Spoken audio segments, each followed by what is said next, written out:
JDCap26 for just your tips and peers and hobbies. And how you guys doing today?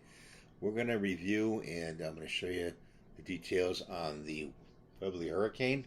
So stay tuned. So this is a very fine example of the Webley Hurricane.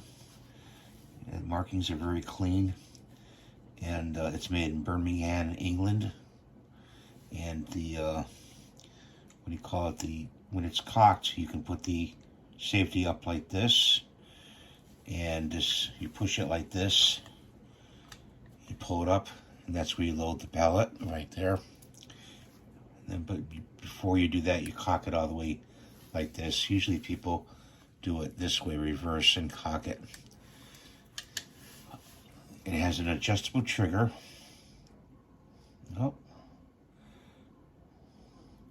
through here. I don't know if you can see that, but there's a hole right here, and you can adjust it with an Allen wrench. And the markings are on the bottom right there. It's a very nice ergonomical grip, and it has excellent sights. The sight picture on this is incredible. It's got a very nice, good front post. I don't know if you can see that, the front post there, but it has an excellent sight picture on it for target shooting. What else can I tell you about it? These came out first, and then they chopped them and made them into the Tempest. But I really like this model. I find this model is very accurate and very easy for sight acquisition.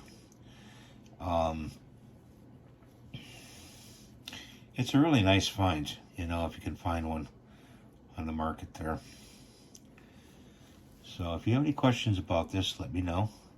It is a spring action pistol, which means when you cock it, there's a spring that cocks inside there. And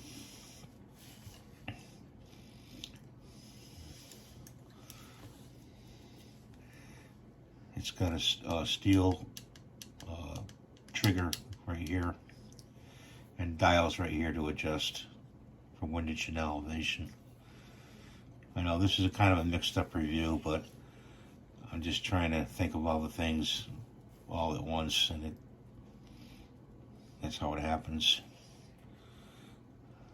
So we'll see you in the next video. Thanks for watching. If you have any questions, let me know, and I'll be sure to be glad to answer them. Have a great day.